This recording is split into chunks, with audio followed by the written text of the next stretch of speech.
Bom, queria agradecer aqui o convite de vocês. Eu acho que foi pra gente, né, Bia? Foi um grande Muito aprendizado. legal. Estamos aqui com a Dayana e com a Roberta, né, da Casulo Design. Vocês fizeram esse evento, né, o Dexper. Vocês têm também a magia da Experiência. experiência que vocês sempre fazem lá em Gramado, né? Fizeram também alguma edição em Dubai, né? Pelo que vocês falaram. Então, queria que vocês contassem um pouco do trabalho de vocês, falassem um pouco sobre o que é o experience do ponto de vista de vocês. Bom, o que falar, né? Hoje, depois de um dia inteiro de experiências, né? Experiência é uma construção.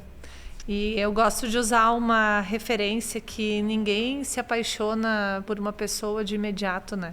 São pequenos gestos, pequenas atitudes alimentadas que fazem com que tu te apaixona por uma pessoa. Então, a experiência é isso. São muitos pequenos pontos que, quando todos eles conectados, se torna uma experiência inesquecível. Então, eu acho que a experiência ela é traduzida de formas diferentes para cada pessoa também, né? Então, a mesma experiência, o mesmo lugar, vai ter uma ação em mim diferente de ti. Então, tu entender também, né, o público que tu tá, Cada indivíduo é um aonde universo, tu vai né? causar. Então, a experiência ela é muita coisa. Então, a gente tem que ter essa linguagem, entendimento do sentimento que a gente quer que a pessoa viva. Então, quando a gente entende de sentimentos, a gente entende de experiências. E quando que vocês começaram com esse trabalho? Quando vocês perceberam, né, deu start de falar, puxa vida, experience é um negócio legal, diferente, isso veio naturalmente, como é que foi? Acho que é naturalmente, de fato, assim, a gente foi percebendo que de forma realmente natural nós promovíamos experiência na vida das pessoas. Depois a gente passou a entender que nós levamos transformação na vida das pessoas através de projetos e entregas memoráveis. Até as entregas que a gente comentou hoje aqui para vocês, né, com café da manhã, com pipoca, a balinha para criança. Então é sempre tu pensar de que maneira tu pode levar um pequeno encantamento, que vem de encontro que a Roberta falou, do se apaixonar, né? A gente sempre fez isso com a intenção real, assim, de deixar a outra pessoa feliz, com um sentimento assim de eu tô bem acolhida aqui. E eu acho que isso vem muito da nossa natureza, assim, por conta da nossa formação, que o pai e a mãe sempre auxiliaram muito nós nessa construção, assim, de estar engajados e trabalho em equipe. Nós temos mais 2 irmãos, então O servir, né? servir eu costumo dizer, né, quem não nasceu para servir não serve para viver, né? E de fato é isso, é tu te colocar a serviço das pessoas. E a gente entendeu que com o design, que com a arquitetura, com esse universo que os ambientes podem promover na vida das pessoas, o ambiente em si, se ele não tem alma, ele não toca de fato. E o que faz os ambientes tocarem as pessoas? As pessoas. Então, a importância de tu ter esse equilíbrio entre um bom negócio, um lugar incrível, mas também gerar esse sentimento de acolhimento, né? Porque o pertencer é uma busca, a gente sempre está buscando por atenção, de certa forma, e a maneira que a gente conduzia o nosso trabalho na Casulo, a gente percebeu que, como o seu Linei disse, era uma técnica, mas para nós era muito natural, e a gente começou a pensar e observar o que a gente está aplicando no nosso atendimento, nos nossos projetos, que estão causando esse sentimento de transformação, que fazem com que as pessoas que já passaram pelos nossos projetos nos recomendem. Mas eu vou abrir um parêntese aqui, né?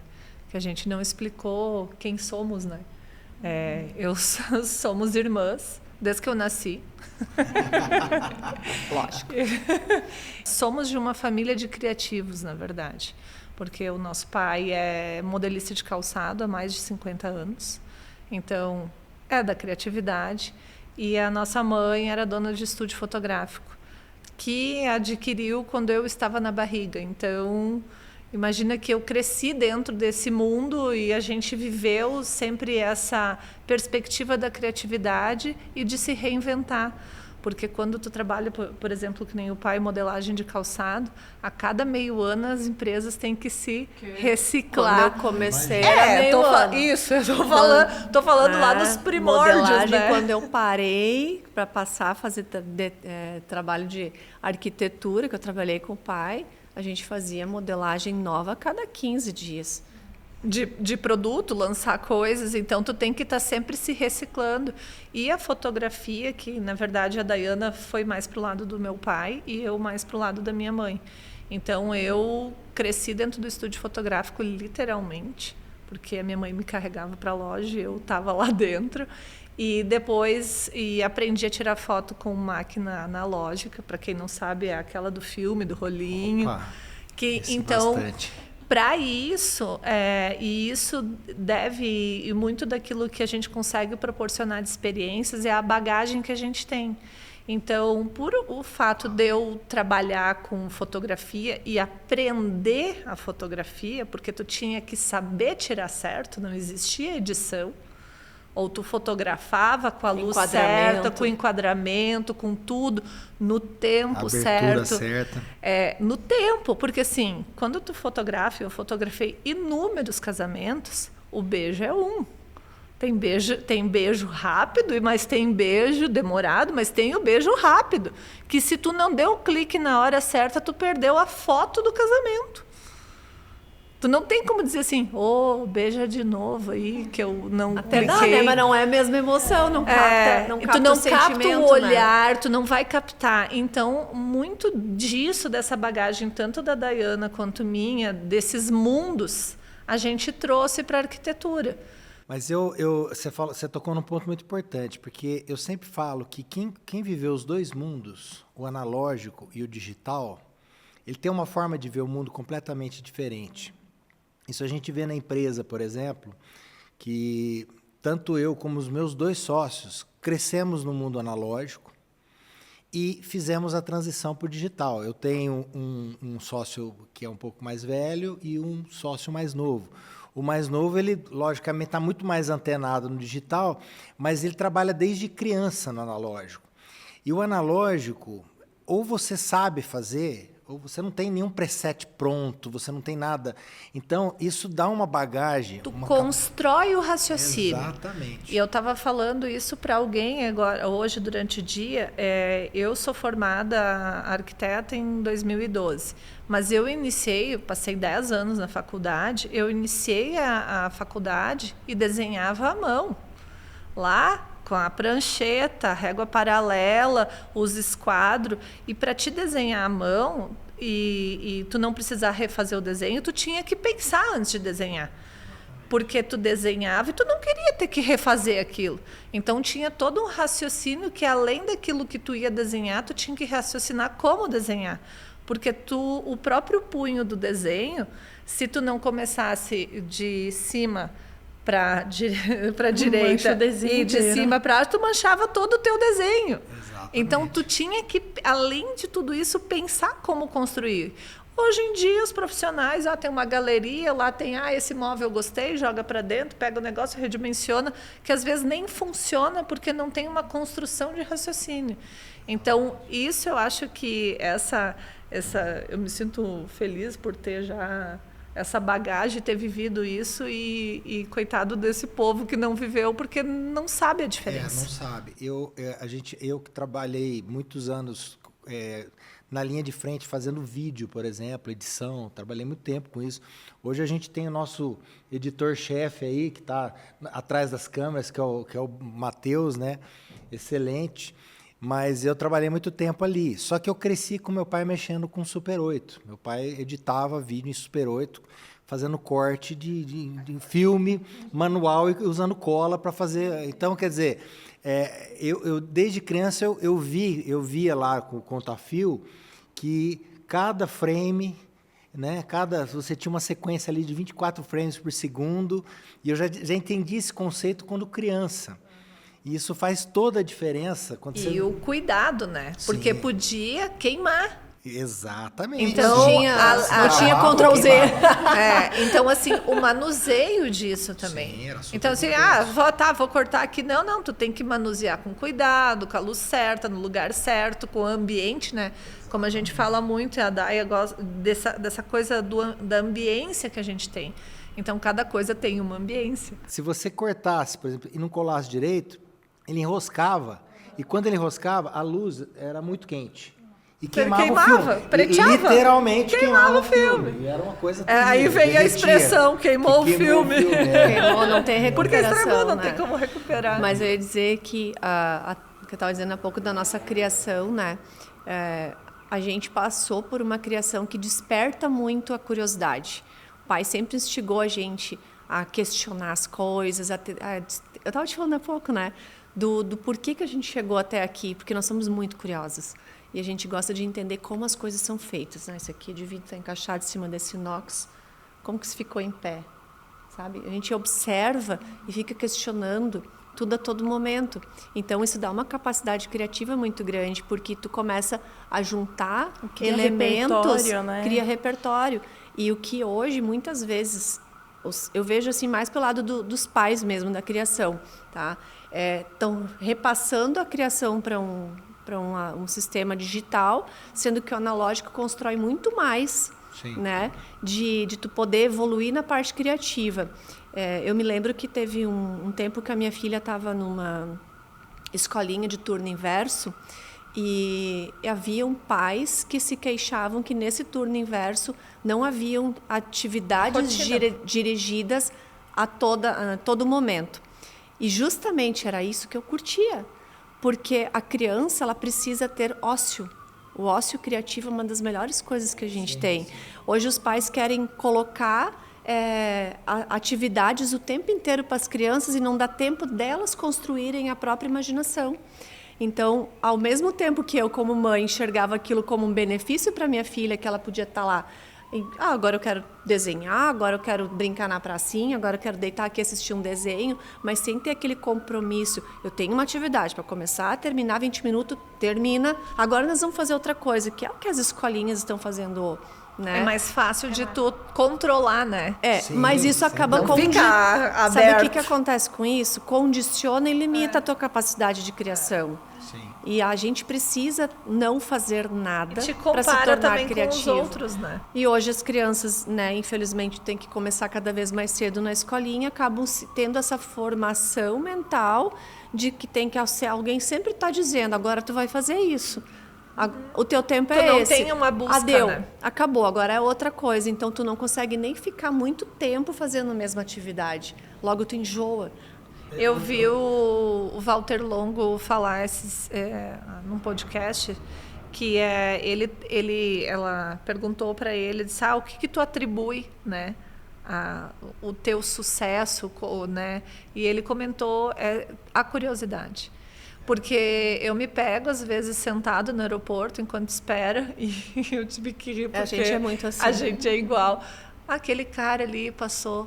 acho que ele tem um perfil de médico, eu acho que a mulher dele é assim, eu acho que ele tem 2 filhos, talvez tenha um border collie. Tipo, tu constrói Fica imaginando, Fica né? imaginando. Capacidade criativa. Ele deve ter o carro tal, e daí tu passa um outro cenário, aquele lá deve ser tal coisa. Ou, tem um casal, aqueles 2 lá, acho que estão de briga, porque tá um de costas pro outro. Tu fica imaginando cenários para as coisas, mas isso é um exercício que para mim eu julgo normal, mas é uma normalidade que não existe de fato. Mas tem outro detalhe também, que hoje, como a informação ela está disponível muito fácil, porque quando a gente tinha uma informação, quando você queria uma informação no passado, você perguntava para o pai não sabia, ia para a mãe, ia para o tio, para o avô, e você caçava essa informação. No fim, você acabava parando numa enciclopédia, enfim, você ia onde você conseguia aquela informação. E quando você conseguia aquela informação, você guardava para você, porque ela foi muito preciosa para você. E hoje, como a informação está lá, muito rápido, muito pronta, você não armazena mais. E se você não tem muitas coisas armazenadas na cabeça, você não cria conexões. a dificuldade de você criar conexão. E aí, hoje, com o GPT da vida, ele ainda cria as conexões que você, na verdade, você que teria que criar. Mas tu quer ver uma coisa que eu fazia também com os meus filhos? Hoje o Google te dá a resposta para tudo. Mas se eu jogar lá e perguntar assim, por que esse microfone é preto? Do que ele é feito? Escreve lá, né? Aí o Google vai te dizer, ele é feito com, né, espuma, metal e tal. Eu não tive que pesquisar em algum lugar e encontrar, raciocinar a resposta daquilo. Exatamente. Então, a minha filha e meu filho, eles costumavam muito assim querer pesquisar no Google. Eu disse, não, pega o livro. Cadê o livro? Não, mas aonde está? Tu vai ler, porque em algum lugar que vocês estão estudando... Que no livro não tá diz lá. De forma clara, né? Tu vai precisar ler, fazer a interpretação do texto para encontrar a resposta. Aí tu vai construir mentalmente essa resposta dentro da tua cabeça. Se tu jogar no Google, tu nunca vai ter a tua absorção do conhecimento. Tu precisa descobrir. E a filosofia, né? Eu não permitia pesquisa em Google. Pesquisa no livro. Tu vai ler. Interpretação de texto é uma coisa que as crianças hoje não sabem, nem adultos mais, né? Não sabem fazer. O professor Pierre Luig, não sei se vocês se lembram dele, ele era professor, deu aula há muito tempo, ele foi organizador do Ângulo, uma época, do material do Ângulo, aquela coisa toda. E ele era muito, assim, era até engraçado o jeito que ele falava, porque ele era duro na fala dele. Ele dizia o seguinte, se você quiser armazenar uma informação, da mesma forma que um computador, você liga... E se você estiver digitando um texto, por exemplo, se você não salvar o texto, você desligar, você perde, você tem que ter as duas memórias, a memória temporária, que é a RAM, e o HD. Para você conseguir guardar a informação no HD, não tem outra forma senão você ler e escrever. Eu escrevo muito. Quando você lê e escreve, é onde a sua conexão se forma e você salva. Né? É como se tivesse uma coisa ligada.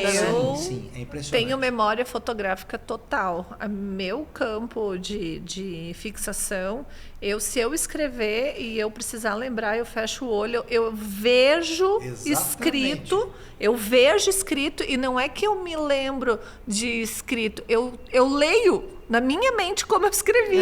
Então é como se eu pegasse e tivesse dentro do cérebro a foto e eu ficasse lendo ela. O cérebro não identifica tu apertar botão, mas ele identifica o movimento do traço, porque tu vai acompanhando, né? E isso é uma das coisas que agora o meu guri tem dislexia. E eu fui pesquisar um pouco mais a fundo, e uma das coisas de comportamento da vida adulta que foram agora reprimidas, muitas das escolas não cobram mais a escrita cursiva. E a escrita cursiva, ela liga uma parte do cérebro que desenvolve as conexões. Então, além disso, a coisa de cortar com a tesoura em cima de movimentos. Porque, é bobo cortar? Não é bobo. Existia, porque antigamente, né? Desenvolvimento cognitivo, né? Existia um estudo sobre várias coisas. Hoje em dia, isso aí não serve mais para nada, mas ninguém pensa se serve ou não serve, né? Tem um detalhe, voltando um pouco para o experience, né? Para a gente aqui na Nova XD, que a gente trabalha basicamente com tecnologia voltada para experience, a gente usa 3 pilares. Até vocês já falaram os pilares que vocês... Mas, assim, vou falar o nosso, aí eu queria que vocês falassem para o pessoal lá, porque o nosso é conteúdo, espaço e tecnologia. Se eu tiver um bom conteúdo, um bom espaço e uma boa tecnologia, eu vou conseguir, dentro de um espaço, colocar, promover um bom experience para aquela pessoa que está ali, né? Então, não adianta eu ter um conteúdo excelente e uma tecnologia ruim, né, daquilo. Eu vi aqui que vocês deram um outro tripé para isso, que eu achei bem interessante, que eu acho que de alguma forma é complementar. A gente ampliou o campo de vocês. Exatamente. Vocês estavam pensando vocês pensam de maneira interna. Sim. E a gente aponta que a experiência ela começa já lá na maneira externa, como tu comunica, qual a experiência está vendendo. Então, a comunicação na rede social, a comunicação com as pessoas, com a equipe. Então, na verdade, a gente botou um elo a mais do lado de fora de preocupação para vocês. Sem dúvida. Que é, né? Ambiente, pessoas e propósito.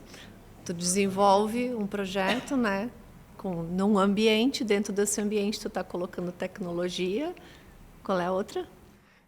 Espaço, conteúdo e tecnologia dentro desse ambiente que é feito para pessoas. E tu tem um propósito para cumprir ali com aquela tua imersão, com a tua experience, né? E como foi que vocês perceberam que vocês estavam inovando no mercado, assim? Porque vocês falaram que para vocês foi muito natural começar a gerar experiências, prestar atenção nas pessoas, e aí colocar um cheirinho de pipoca numa entrega. Quando vocês perceberam que, nossa, a gente tem um diferencial aqui, o mercado não faz isso, e é uma boa oportunidade de ensinar pessoas a fazer isso também, promover esse tipo de encontro que a gente está tendo hoje? Mas foi lá em 2019, depois de ter feito vários treinamentos, cursos, passando por esses universos distintos, além só da arquitetura, que foi onde a gente percebeu assim, a importância de sair da nossa área de atuação. E aí a gente pensou assim, não, isso não pode ficar só aqui dentro do escritório. A gente precisa compartilhar. Porque nós somos muito de pessoas. E a gente costuma, além daquilo que a gente comentou hoje, de que o nosso portfólio, ele não é linear, né? Não. Ele é bem diferente. E além de ser isso, nós somos muito mais offline. Então, hoje em dia, tudo é online, para tu atingir as pessoas, né, comunicar. Então, uma maneira que a gente entendeu da gente poder compartilhar isso da maneira que a gente gosta de estar assim, né? Que a gente tá com essa sinergia, era criar as imersões. Porque nas imersões a gente e também tem que fazer sentido. Porque o digital, ele não traz aquela percepção que a gente consegue trazer, o olhar, e tu entender na prática que tem coisas... Porque quando tu desperta isso, e agora quando tu visitar provavelmente os lugares daqui para frente, tu vai pensar, não, mas isso aqui não faz sentido aqui, ou, nossa, isso aqui realmente me tocou. Porque tu começa a ter um olhar muito mais apurado. E a imersão é isso. Tu poder viver na prática e vivenciar, experienciar tudo aquilo que a experiência ela é, como ela é construída. Então, não faz sentido isso ser só falado, tá lá no digital. Não, vem viver conosco, que a gente quer te pegar na mão e mostrar o que a gente está vendo. É bem interessante, porque a gente trabalha muito na área de instalação fixa também para hotéis. A gente sempre faz... recentemente a gente entregou o Experience Center lá da Oracle, né, o Innovation Center da Oracle, e eles têm um setor de hotelaria ali, que você tem lá um robozinho que leva uma toalha, você tem um IA que você conversa dentro do quarto, mas tudo é sobre pessoas, é sobre atendimento. Quer dizer, de alguma forma você está deixando mais fácil o atendimento da pessoa, mas você está personalizando. Então, a pessoa que foi lá e que você sabe que toda vez que ela vai lá, ela toma um café, se você estiver passando perto da cafeteria do hotel e a câmera for e reconhecer essa pessoa, né, de alguma forma, se ela tiver autorizado, porque hoje você tem LGPD, você tem várias outras coisas, para que a imagem dela esteja ali, você pode reconhecer o rosto dela e quando estiver passando, o próprio barista ali vai falar, olha, Daiane, tem aqui o seu cafezinho do jeito que você gosta, sem açúcar, tal. Isso que legal. Tu antevê é uma necessidade, uma vontade, um desejo que ele já tem, né? Então, eu acho que isso é bem interessante, porque é uma forma diferente de você personalizar... Inovar a personalização. Né? Na verdade, tu usa dos meios digitais e tecnológicos para poder personalizar para a pessoa. E hoje, um dos maiores ativos é o banco de dados sobre pessoas. As farmácias, hoje, o que eles fazem? Ai, não, me dá aí teu CPF que tu vai ter um desconto. Mas o que tu fez? Tu fez um cadastro no teu CPF e eles guardaram a informação de que tu consome tais produtos. Eu, seguido, vou na Panvel quando eu compro. Aqui tem uma lista de promoções para ti no teu CPF. Eles tiram uma tira, tais produtos têm desconto, porque os meus descontos são diferentes do teu. Sim. Gente, eu queria agradecer Muito aqui. legal. Foi um dia muito proveitoso e queria agradecer a oportunidade de ter falado com vocês também aqui e foi uma satisfação mesmo tê-las aqui nesse podcast. Esperamos que a gente se encontre mais vezes e que a gente possa fazer muita coisa juntos. Com Verdade, certeza, com a gente que certeza. agradece a disponibilidade de vocês estarem aqui com a gente hoje e o convite para passar esse tempo aí, né, juntos, compartilhando um pouquinho das experiências de vocês e das que a gente também promove na vida das pessoas, dos nossos clientes, né? Obrigadão. Obrigada. Maravilha, Legal, valeu. obrigada. Tchau, tchau.